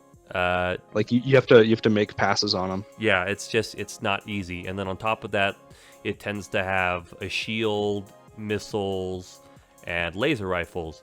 So it's very good at doing damage while retreating. So anytime you try to approach it, Right, that's really defensive. it's really hard, and it makes protecting positions really easy. And unfortunately, it just contributes to a very defensive sort of gameplay switch, which has happened in Verdict Day. Like Sash, what's kind of your example on the viability of other builds which are not quads? I mean, I was just gonna mention we haven't talked about maps or shields. Two important things that come to define Verdict Day as opposed to 5. We're gonna get there soon enough. All right, now what was it you asked? So, what builds would you say are kind of viable or semi-viable in Verdict Day in comparison with 5? Oh, compared to 5. I mean, I think heavyweight bipeds, like they're way more specialized in Verdict Day. You have like strictly poke or strictly like super rushdown, but you also have like the rushdown DPS and you have the rushdown burst builds, and that's mostly brought by the triple shot 3BR, as well as among other things, changes to VTFs, shotguns being less about stagger and more about damage now. I think stagger is another big change that stun and stagger just contributing towards an overall really unhindered speed increase across the board for the game. So it's really hard to lock any build down now, and that also contributes more to the defensive playstyles. Is that like you can get builds that just they go ham and they get kills, and if you don't pay attention to them, then you're dead. Like the Kumarabi, Yep. or even Sniper Robbies, where they're always on all the time, and they're extremely hard to pin down. I would say you can't really pin down a Robbie build, and they're everywhere they want to be. It's almost effortless to play like that as well. Is you're not actually doing any like crazy maneuvering. I want to say that it goes the same for like the wiggle during glide boost, where this is sort of I mean it was around in 5, but you didn't have the Shinatsu and the Ho Vital providing you with enough energy to just be an infinite glide boost, where you can just evade shots constantly by throwing off the in-game lock-on system just with simple movement.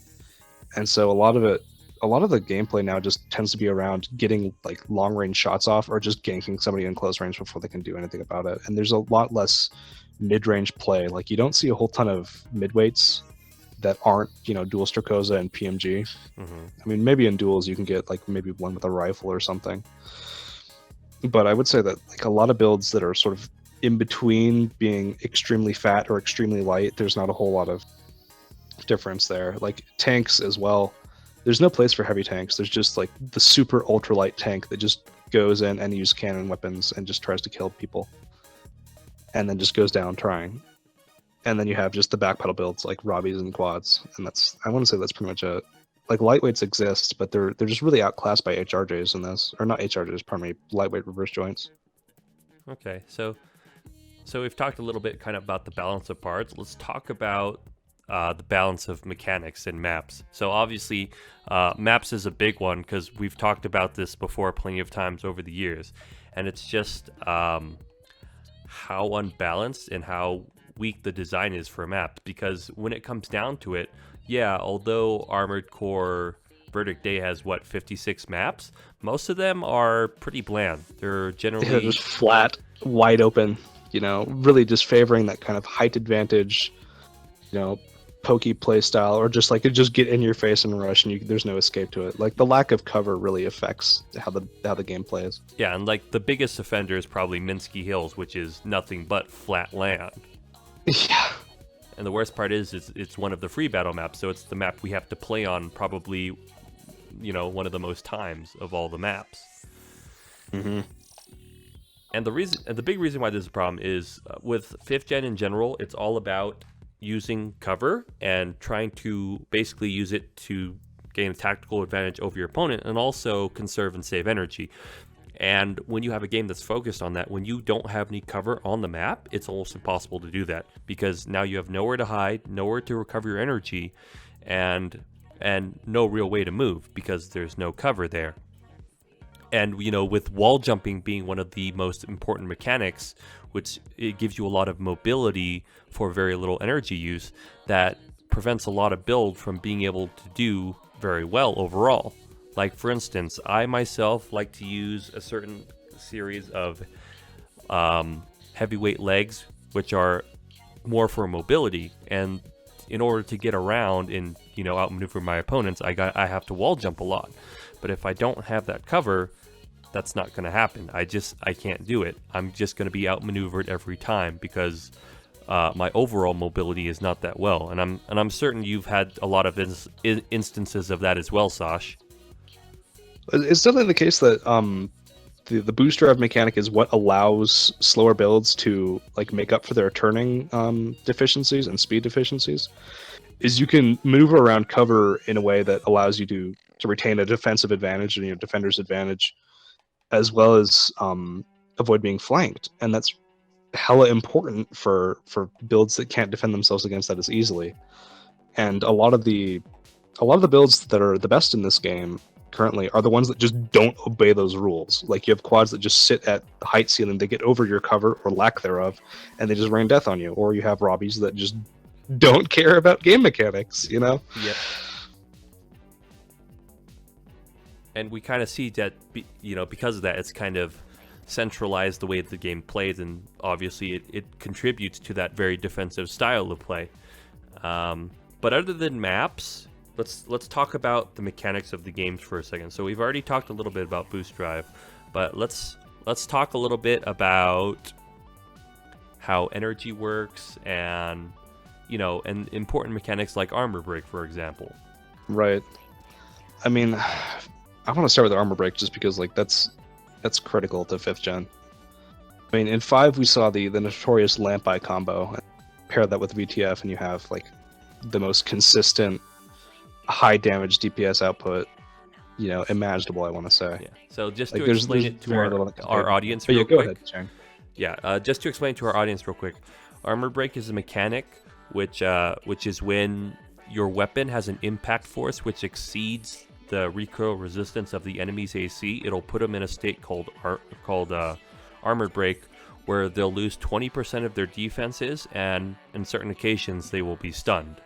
So yeah, they're stunned if it's over 125% of the impact or whatever. Yeah. So for example, the Lamport Oxeye, is a high performance rifle, and then the Oxeye is a handgun.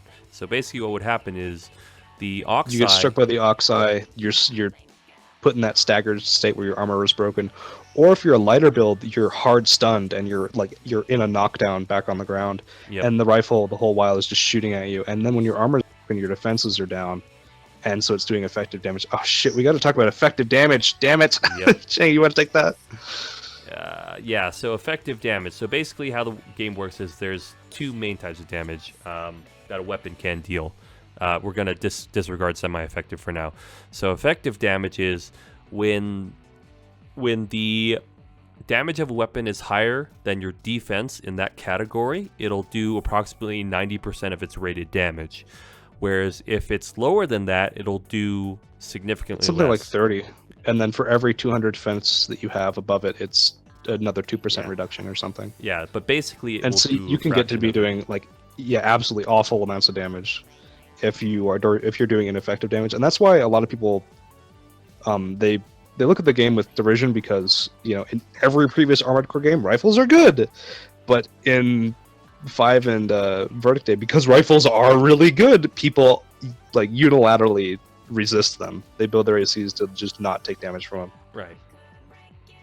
And so when we're mentioning min-maxing builds, A lot of that comes down to getting a specific defense spread that allows you to resist a wide range of weapons, especially the DPS varieties that have low damage but a high fire rate, and they can really overwhelm a build that doesn't resist them very quickly.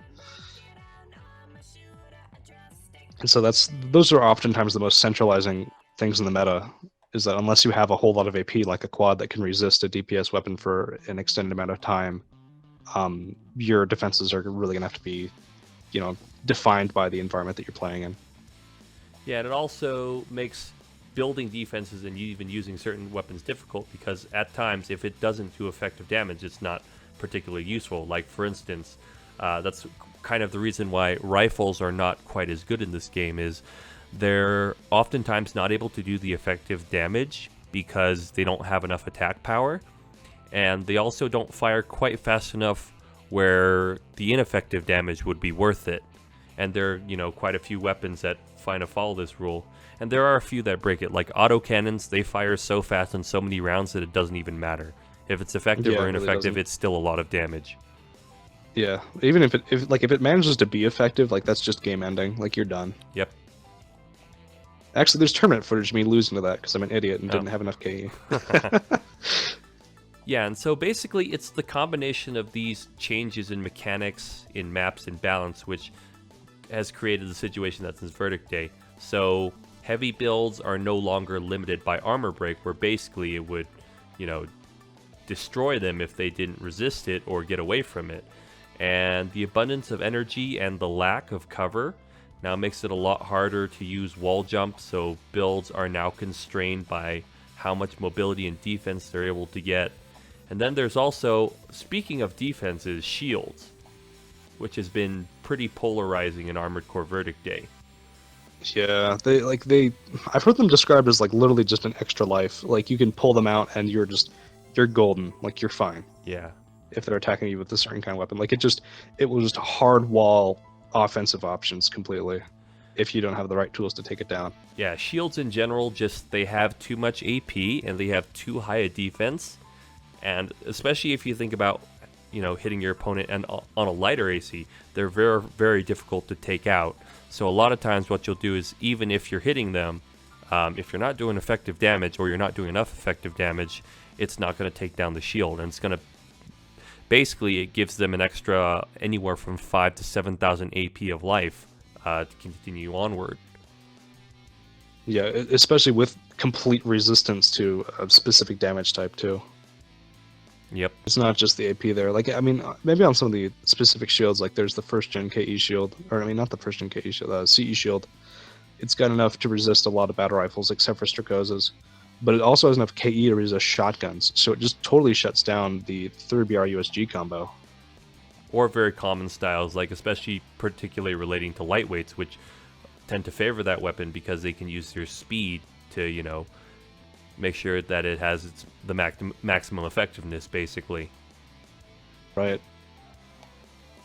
And then we were also mentioning just how the reduction in sort of the occurrences of stagger and stuff happened is that also means that a lot of the lighter builds don't need to worry about being hit by a really high impact force weapon and being dropped to the ground. And same goes for quads, is that there's just not a whole lot that that can actually stun anything anymore. And with there not being any ability to fly in 5th gen Armored Core, that means that you need to use a building and boost drive to scale up and ascend to get to a higher area. Whereas quads and LRJs, for example, some of the two staples of the meta, the quad, if it gets up there, it can just float there for a while and stay at a higher height plane, which means that close range builds on the ground, they can look up and they can see the quad there, but their FCS isn't going to be able to reach it. Their weapons aren't going to be able to reach out to it, and then the RJ can just jump up and be at that height whenever it wants to be. Yeah, it makes it really hard to challenge or punish them at all. Yeah, because you can't bring them down to the ground, and you can't really very well reach out and touch them. So that lends itself to the really sort of slower defensive poke heavy style gameplay where you have a lot of long range firepower. It's most exemplified in heavies where they will carry burst damage BRs in the bays and then just lasers up front because that's just what works. Yeah. There's no mid-range combat really. You just have close range. I'm in your face. I need to kill you. Okay, we're just going to sit here ponderously and shoot at each other for the next hour and a half. Yeah, it narrows down combat way too much, I think. But now that we've kind of gone over the mechanics, maps, and a little bit of the metagame flaws, let's talk a little bit about what would need to be done in order to make Verdict Day better, or 5th Gen better in general. Oh, yeah. This is a fun topic. Oh, yeah. I don't know, Cheng, go ahead and hit me with what you got. So I would say the main thing is Verdict Day needs to transition back into more cover-based gameplay. That's probably my biggest criticism of Verdict Day so far, is that instead of continuing with Armored Core 5's innovation and kind of moving forward, it steps backward and takes a leaf from 4th Gen's book. Takes a leaf from 4th Gen, yeah. And you can kind of look at it based on some of the criticisms we've stated so far. So, wide open, coverless maps, which is a trademark of 4th Gen. The increase in energy that is available and decrease in consumption, which makes boosting a lot easier. And the weakening of certain mechanics, such as armor break, which are meant specifically to weaken heavier units.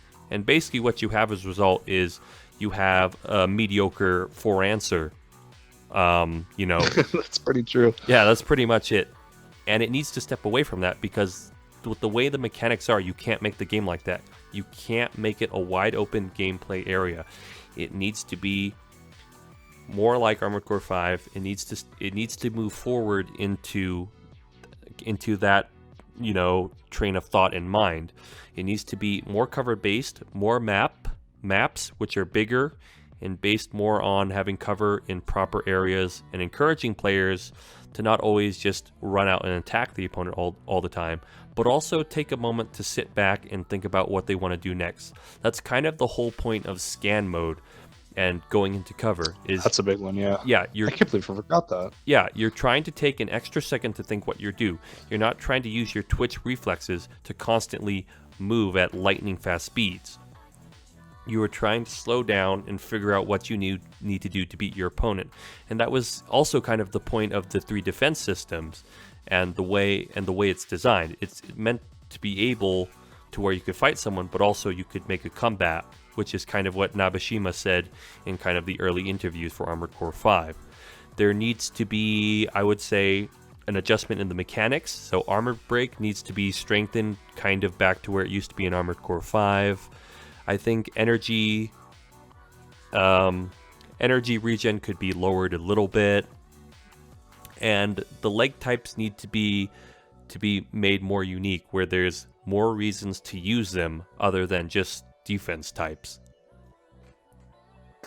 Yeah, that's the other thing, is that the legs primarily have a predominant defense type, and that's just kind of what you use them for. Like, the reason you don't see HRJs is because they give a lot of CE defense, and quads are just better HRJs. They have more AP and more CE defense. Yep. I would also like to see them change how they do some of the parts. So, for instance, TE cores. High AP, high TE defense. But the builds that can use them are pretty small. Right. It's basically only midweights and maybe a light quad. Yeah.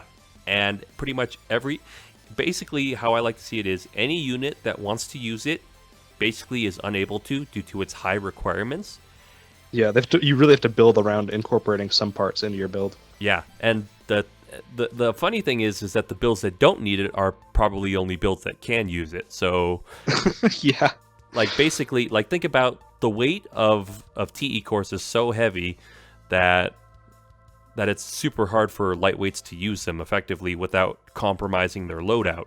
So the only builds, even though lightweights are the ones that are most punished by a TE weapon, exactly, benefit most from being able to buff them out. And the only builds that would be able to equip them, that would be able to take that kind of load capacity, would be heavyweights, which don't need them, and HRJs. They already have like exactly. 2,000 TE defense just off the drop, just because you're using the legs. Yep, and that's kind of the weird thing to me, because basically how a lot of these core parts are designed is that the parts that need the builds that need them can't really use them.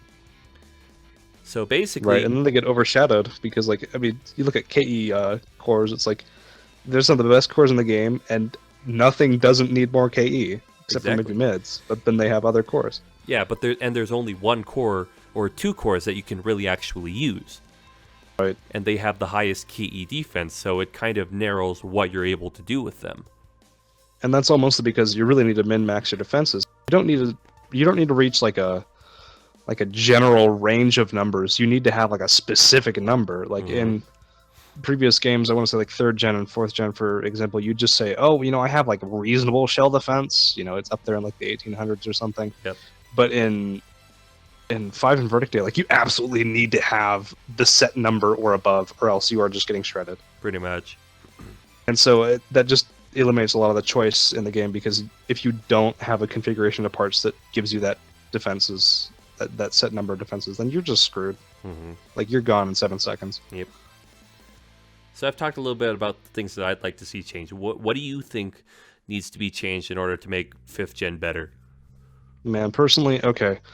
I really like the sort of volley play that we have that goes on with laser rifles and high-speed missiles. It's one of the most predominant combos in the game, the so-called laser speed, or Urozasupi, if you're Japanese. I would want to see a more interplay between parts, like how you maybe take 2 lasers predominantly now, maybe take more of like a laser and a rifle to have that kind of different damage combo going on. I want to see maybe split damage weapons to sort of curtail the use of some ACs that have very low defenses in some regards. So maybe like reduce the damage output of your rifle in terms of KE, but give it a little bit of CE damage to maybe take advantage of that semi-effective benchmark on other builds. Not sure. As for a lot of the weapons, I think most of my stuff would be balancing weapons, really. There's a lot of... What are they? I don't remember how they're described in terms of the in-game description of what they're balanced for. I think it's called balance for mobile combat, where they have a low lock time, but they have ass muzzle velocity and usually a pretty bad fire rate, and they may do decent damage. Like that's kind of what happened to the Lampuard rifle, is that it used to be like the best rifle in the game in 5, but in Verdict Day they cut the muzzle velocity, and because everything in Verdict Day is a lot faster with a lot more. It doesn't matter if your weapon locks fast. If you can't hit shit, it's useless. So even though it's a high attack power rifle, I mean, as high as 1505 can get, it can't punish any builds because you have to be in somebody's face to use it. And at that point, you may as well just be using like a shotgun.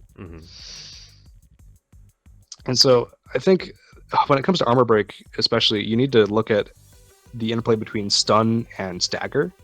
I think for fatter builds, it's definitely important to have them only be able to, really resist a stun, but have them open to that stagger and armor break where their defenses are reduced, and they've really got to build around like having more defenses than they often need to. For example, for like high-speed missiles, is you only need about what's the number, 1496 KE defense. Yep. But because of armor break, you need to have 1870, because after your defenses are reduced, you're going to need that same number of defenses to not be hit effectively by it. And so for heavy builds, it's going to have to be more about managing what you're able to resist it more effectively, and then when your defenses are dropped by, closer range builds or longer range builds, you need to be able to, react to the kind of weapon combos that are going to be used against you. And that's key for lighter units, is that they need to be able to hit heavier builds. Like one problem with tanks, especially, is that there's really no happy medium between like what you can and can't use it against them. Because like a light build doesn't want to get in a tank's face to hit it with like CE stuff, even if it's weak to it. Like you're just going to get mauled by cannons. Whereas like, I don't know, like a tank is just hit or miss. Like you either have a bunch of KE and CE, or a bunch of KE or a bunch of CE. And the TE is just like flat. Like you don't have to care about that stat because it's already really high. And that just really limits the amount of weapons that can be used against tanks, and that tanks like actually need to worry about buffing, because they can never have it all, and that's important. But they also don't really respond to the sort of armor break rules, because anything that would be hitting them hard is already hitting them hard enough, and there's not a whole lot that really takes advantage of it because they just have really high defenses. But on the lighter end of things, I think stun really needs to see a comeback. I think, Cheng, you were mentioning in ages past that your ability to resist stun should come with a higher amount of loading capacity on your AC. As you grow heavier, you're more resistant to being but that also reduces your overall speeds. Yep. And so instead of having these really fast, unstunnable builds, you'd have slower ones that are still quick. They're still, a speed tier above heavier builds and midweights as well. But they'd be more resistant to being just knocked around like, fly with the fly swatter. Whereas the faster builds that are, glass cannon, blisteringly quick, can really flank around. If they get nicked by like the wrong weapon, they're taking a nosedive, And that's something that I appreciated about 5, for example, is that like that's how the game was balanced. Heavier units would just have to bank on it getting a Dimapur or a VTF to hit like a lightweight, and then use that opportunity where the lightweight is unable to really escape to put some damage on before the lightweight can gain distance and range control back again. And now I mentioned range control there too, is a lot of the weapons, the ranges that they fire at are really just not forgiving. Like past certain ranges, weapons are just useless. And then at certain ranges, they're just unable to lock almost. And a lot of that is just the interplay between the FCS and, how weapons lock and perform. And I don't know. I'd have to just really go into a whole lot of game balance Basically, bullshit there's a lot to of really... stuff. Yeah, there's a lot of shit. If I wanted to make it like really it'd just be give us stun and stagger back. Give us, some higher muzzle velocity. I mean, across the board. Like, I'm talking rifles, heat machine. Like, heat machine guns they're an awesome addition to 5th gen. They weren't in 5, they are in Verdict Day. And they give you something to like tag lightweights with, but they have no muzzle velocity. You have to be just as fast as the lightweight and glide boosting after them to actually be able to hit them with it. But I digress. Yep. So much for that. Okay, we're gonna cut a moment. I think I can't hear Ostardva right now, so Really? What the hell? I can hear you. let me was he talking the whole time? Because I didn't hear anything from him. No, he only started now. Okay, give me a sec. Let me refresh. Free rush too. Hello? Okay. Okay, Hello. there we go. Okay, I see it's a timeout for you. Are we still going?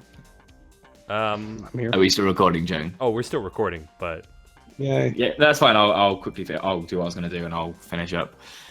You guys pretty much said what I was going to say because I'm like an experienced player because I played like religiously in 5 and then didn't much in Verdict Day, but I've lost all of my skills essentially.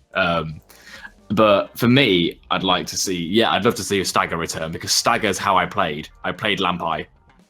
I play in V, and it just worked for me. But you nailed it on the head earlier when you were saying about like it's either close range, go at it as fast as you can. You've got 10 seconds and the game will be over, or sort of at a range, you're going to be there for the entire 15 minutes.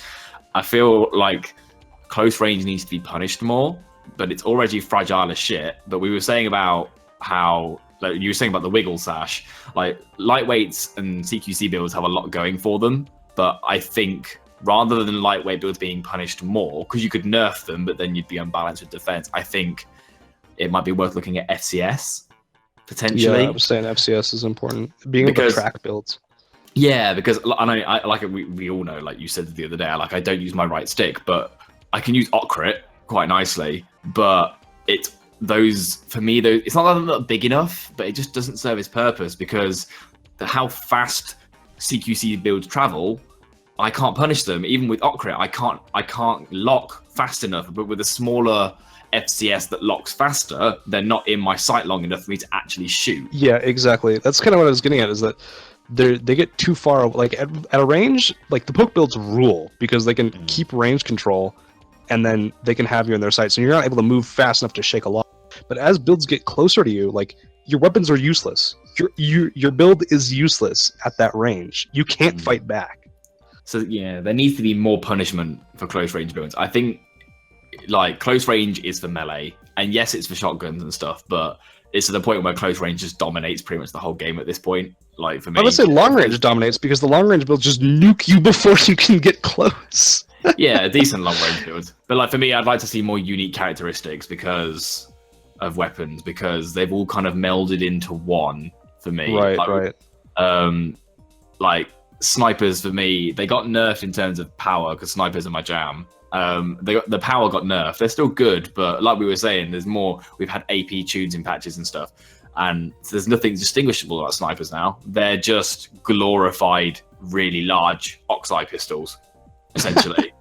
They are just really big ox-eyes. Like you can try and stagger someone with them if you really want to try. If you tune it for that, it doesn't work as a sniper because it doesn't do enough damage, and you're going to spend half the time trying to run away. And there are various problems, but you guys kind of covered the rest of it.